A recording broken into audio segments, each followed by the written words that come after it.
What does the US raid on Venezuela and Donald Trump's claims to annex Greenland mean for Europe? This is a very uncomfortable question for European politicians. Omid Nouripour is a foreign policy expert with the opposition party, the Greens, here in Germany, and you're also the deputy president of the German parliament. A warm welcome. Thank you very much for having me. Europe's longtime NATO partner USA showed in Venezuela that it will take what it wants following the law of the strongest. Where does this leave Europe? If there is no rule of law on international level, we're going to live in the jungle. It's a matter of peace to come back to the rules of the international community. And Maduro is a terrible guy, no doubt that he's involved also in narcotics trade, and he's a dictator also. But there is also something called sovereignty of a state, which is Venezuela in that case. And so this is why this action of the American government is not justified and not legal, definitely not. And do you understand that the German government doesn't say, frankly, what you just said, that international law was violated? The Chancellor has said that the issue is complex. The foreign minister calls for elections in Venezuela. I partly understand it, but just partly. I understand that for my government it's a complex situation, but it's a political complex situation, not a legal complex situation. Yes, we are going on needing the Americans for a peaceful solution in Ukraine and for coming back to the peace order in Europe.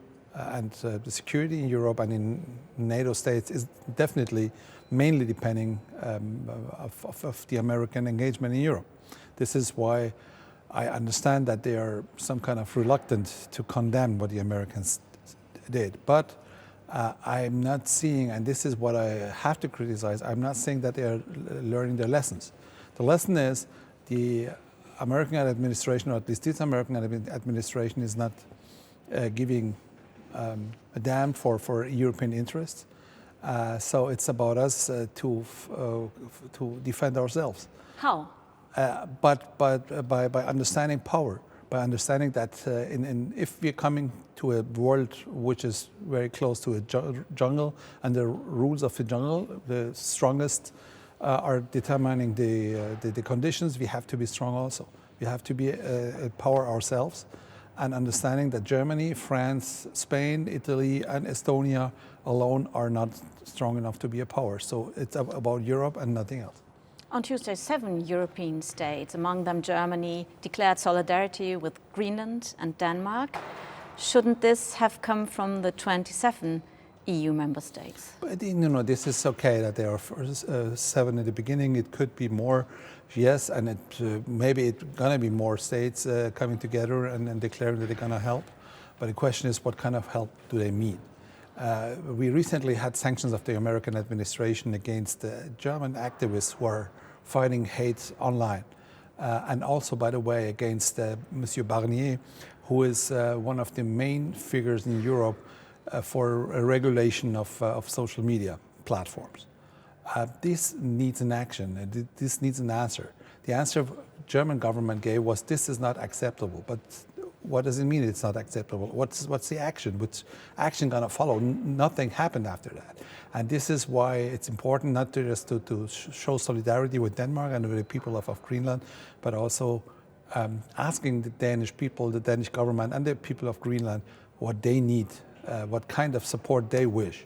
Maybe it's a military one, I don't know. But I'm not talking about going to war with the United States. This would be madness. But shouldn't be maybe just a consultation about exactly this question of what kind of solidarity is needed in these days by the Danish people and by the people of Greenland. I do not see that. A US attack on Greenland would mean an end of NATO, Sure. Says the Danish Prime Minister Mette Frederiksen. Do you agree? I fully agree with that. The core of NATO is they promise to help each other when one of the countries is attacked.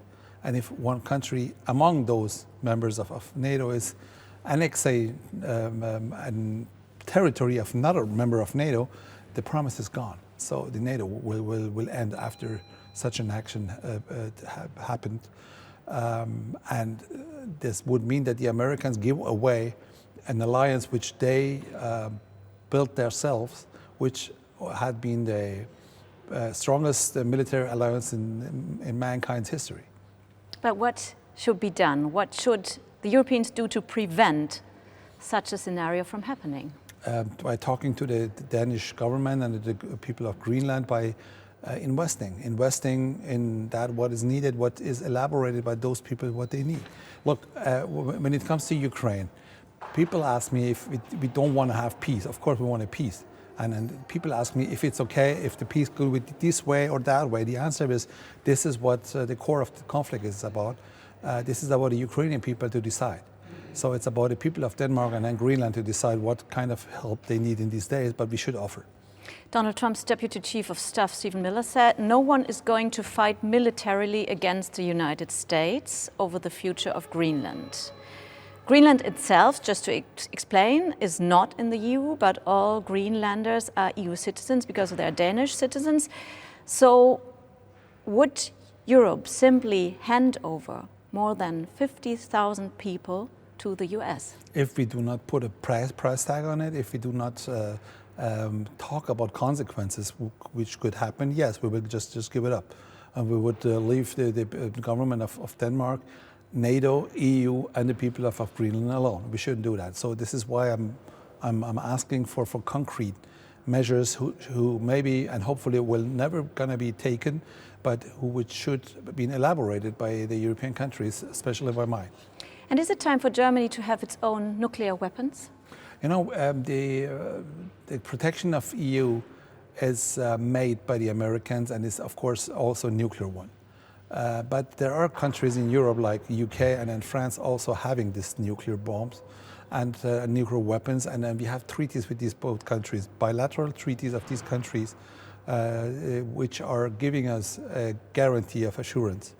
So even if we come to an end of NATO, as Mette Frederiksen? Nevertheless, beside of NATO, we have bilateral contracts with France and with UK, who promised to give us the same level of protection by their weapons and then by their arsenal like they gave to their own people. So I'm very grateful that we have these alliances and we have these friends and friendships and partners in Europe. This is why we have to come together and then discuss all of this, all of the action which is needed. I'm not seeing these questions in the highest, on the top of the priorities now. A scenario where the US under Donald Trump could move from being an ally of Europe to a competitor or potentially even adversary of Europe was potentially on the horizon when the Greens were part of the government. Why did you not prepare for it better? We tried, we tried a lot. And the first administration of Donald Trump, nobody was prepared. So we knew that it could be possible that he's gonna win the general elections in the United States, and we tried to prepare on different levels. But there are things happening which were not preparable in that very short of time we had. So if we try to think Europe without NATO, it's much bigger than the question of just taking 3 measures and doing 2 or 3 things and we're gonna survive. This is why we brought up special funds for military armed forces of Germany. So they are much more capable to do their job than they've been for the last decade. And how would the Greens participate now? It's about Europe, it's about coming together and talking about action, not just being concerned. And it's also by initiatives we have to take. When it comes to Ukraine, for example, and I just can underline that the Ukraine question is the core issue for the future of peace order in Europe.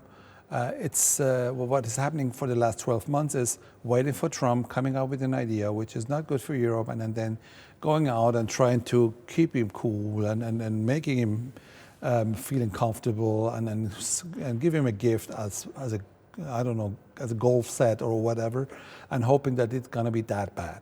We are reacting all the time. But what we need is an initiative by our own. What is definitely needed is a European peace plan for Ukraine, for example, which of course has to be coordinated with the Ukrainian government. Trump is now threatening several countries, among those a country that you personally know very well, Iran. Trump did warn the regime in Iran that the US would come, quote unquote, to the aid of Iranian protesters if security forces fired on them. How do you comment on that now that at least 24 people have been killed according to rights activists? They frequently open fire at civilians in Iran. This is nothing new. We're seeing it for decades. The level of the protests is getting higher and higher every single day because the people's desperation is so huge. People are starving. People are fed up of not being capable to breathe anymore. They want a regular life. They want freedom, and this is what they do not get. What they get from our government is pure violence. And this is not the first time we're seeing that. But this time, I think the protest is going to have another peak. And I hope that we're going to be able to support him much more than we did in the past. Trump's sending a lot of mixed signals. For example, in Venezuela, a lot of people I know in Iran were just happy for Maduro to be gone.